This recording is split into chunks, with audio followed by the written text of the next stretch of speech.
Si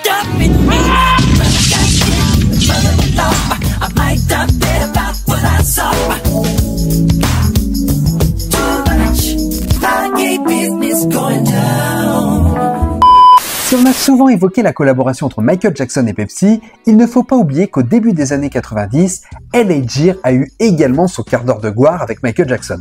Enfin presque. Car malheureusement, cette collaboration va rapidement être écourtée par un conflit entre la star et la marque qui vont carrément se finir au tribunal. Mais je pense qu'il est temps quand même aujourd'hui de parler de cette collaboration qui aura tout de même offert à Michael Jackson une de ses scènes les plus emblématiques de sa filmographie. Mais pour commencer, faisons un bref point sur cette marque locale qu'a été L.A. Gear. Robert Greenberg est un ancien coiffeur qui décide de se lancer comme homme d'affaires. Il fonde en 1979 une société de location de patins à roulettes qu'il nomme Good Time. Et c'est ainsi que progressivement, il va retirer les roulettes de ses patins pour se concentrer sur la chaussure de sport féminine et L.A. Gear va naître en 1982. L'année où de son côté Michael Jackson est en train de confectionner l'album le plus célèbre de l'histoire de la musique, Thriller, dont la vidéo est toujours dispo ici. Comme dit plus tôt, L.A. Gear va principalement cibler des chaussures de sport pour femmes, se donnant une image qui associe le style et le confort et qui va faire de la marque un véritable carton. Et en quelques années, L.A. Gear va devenir la troisième marque de sport juste derrière Nike et Reebok, cumulant un chiffre d'affaires record de 818 millions de dollars en 1990. Et les années 80 étant une décennie qui marque par ses visuels atypiques, L.A. Gear a su prendre le pli de spots publicitaires convaincants ancrés dans leur époque. Dont voici quelques exemples. Photographer, she's hot.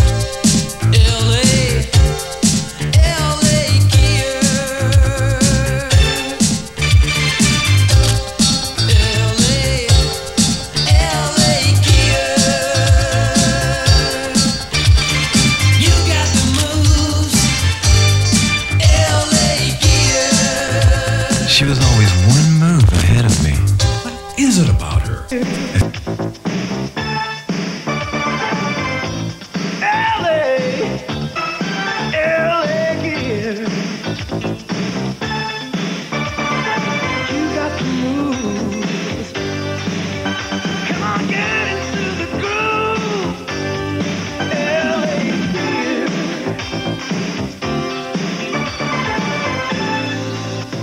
C'est donc naturellement que la firme, au sommet de sa gloire, veut pouvoir donner le meilleur pour son image. Et c'est donc naturellement qu'en 1989, elle décide de lancer une ligne de chaussures masculines représentée par Michael Jackson.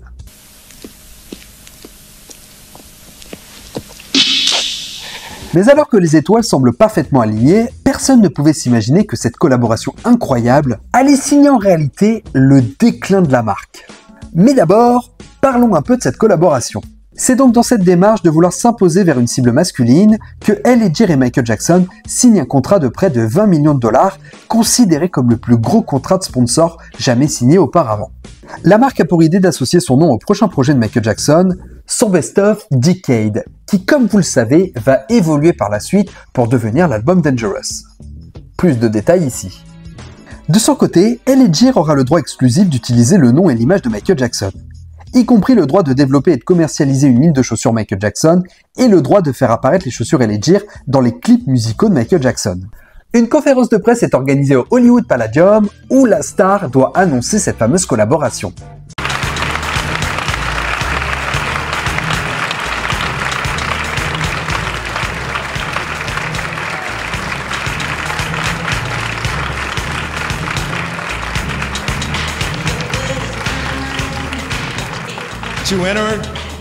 Et proposer une chaussure signature qui est créée à l'effigie du chanteur avec des boucles sur cuir noir qui n'est pas sans rappeler l'esthétique des tenues de Michael Jackson durant la période bad. Ladies and gentlemen, Michael Jackson, give him a big round.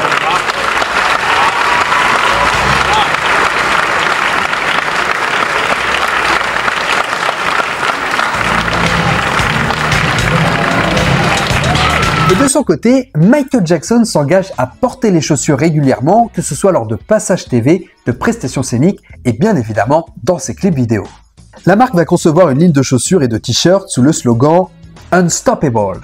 S'ensuit une forte campagne de marque bourrée d'affiches où Michael Jackson s'illustre avec les chaussures. Vous noterez d'ailleurs que sur cette campagne publicitaire, Michael Jackson va s'illustrer avec des futures stars d'Hollywood, telles que Jennifer Love Hewitt ou encore Milla Jovovich. On le voit également sur une des affiches avec sa nièce, Brandy Jackson. Mais la collaboration va également marquer par un spot publicitaire emblématique qui n'est ni plus ni moins que les prémices de ce que Michael Jackson va proposer dans son long métrage Black or White.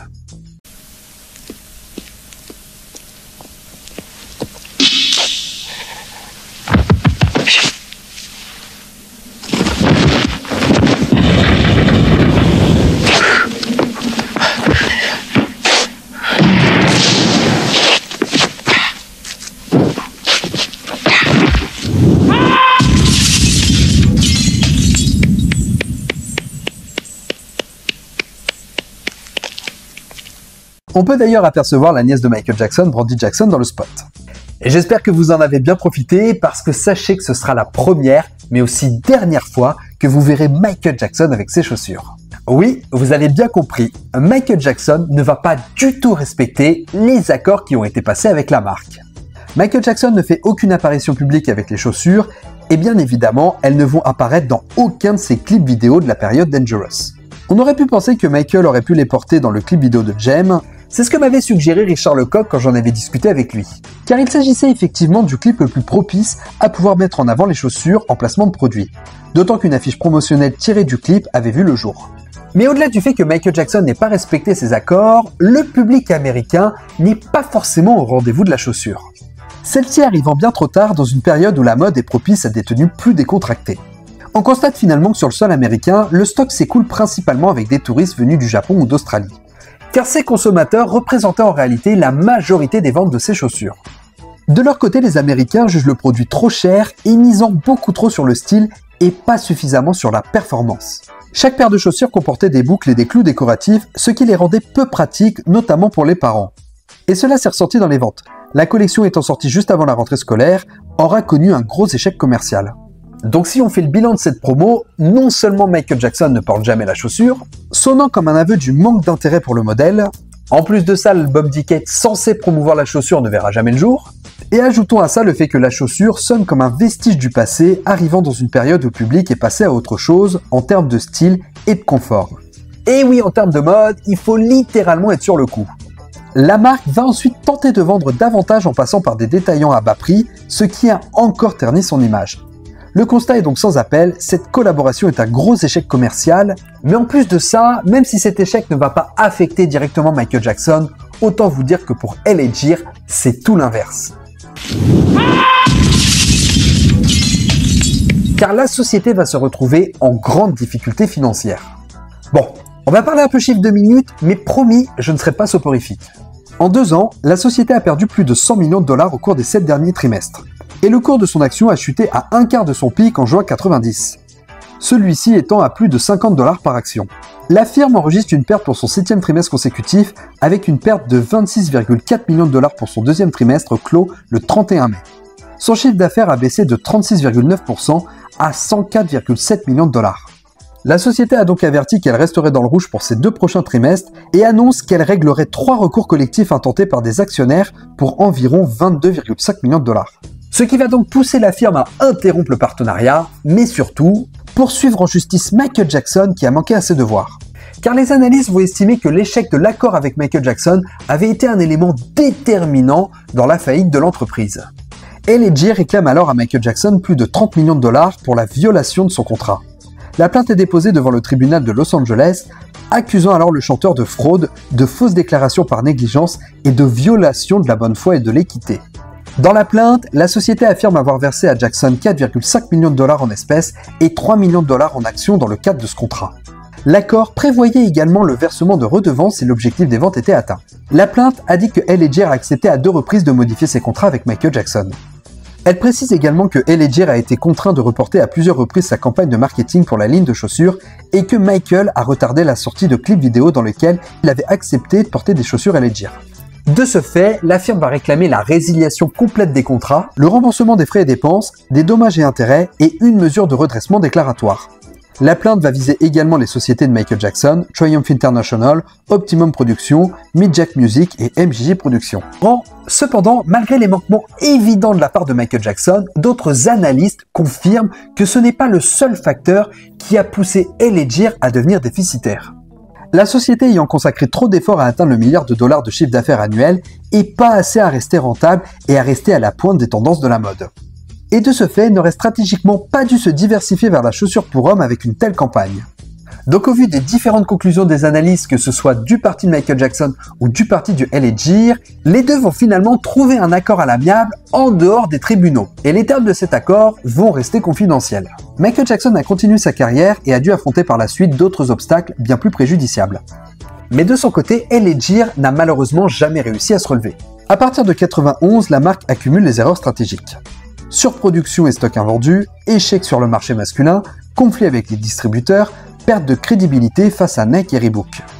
Robert Greenberg, fondateur de L.A., qui a fait passer L.A. du statut de petit fabricant de basket à celui de troisième plus grande entreprise de chaussures de sport du pays, démissionne en janvier 92 de ses fonctions de président-directeur général. Soit 4 mois après que Trefoil Capital Investor ait acquis une participation majoritaire de 34% pour 100 millions de dollars. Mais malgré cette tentative de redressement, L.A. va enchaîner les années déficitaires. Il dépose le bilan en 1998 et se transforme en entreprise de licence pour sa propre marque, ne fabriquant plus directement ses produits, mais confiant la production à d'autres sociétés comme ACE International, tout en se concentrant sur la gestion du nom, L.A. Vous savez, quand on décortique un succès, on parle très souvent de bonnes personnes au bon endroit, au bon moment. Et dans ce partenariat, on peut effectivement se dire qu'on avait les bonnes personnes. L.A. est une marque renommée à ce moment, et Michael Jackson, j'en parle même pas. Mais force est de constater que malheureusement, ce n'était ni au bon moment et ni au bon endroit. Arrivant non seulement dans un monde où la mode est très vite obsolète, et également sur un territoire où les Américains n'étaient pas friands de ce genre de chaussures. Donc la marque ne va malheureusement jamais retrouver ses éclats des années 80. Mais elle restera un symbole de la mode pop et flashy de cette époque, notamment associée à Los Angeles et à la culture fitness. Et sonne tout de même comme un épisode de la carrière de Michael Jackson. Et c'est là-dessus que nous terminerons cette vidéo. Merci beaucoup de l'avoir suivi jusqu'au bout, j'espère qu'elle vous aura plu. N'hésitez pas à liker, partager, commenter, c'est ce qui aide le plus la chaîne. Vous pouvez également devenir membre soutien et avoir accès du contenu en avant-première. En attendant, pensez à vous abonner pour ne pas rater les prochaines vidéos. Moi je vous laisse, ciao les amis.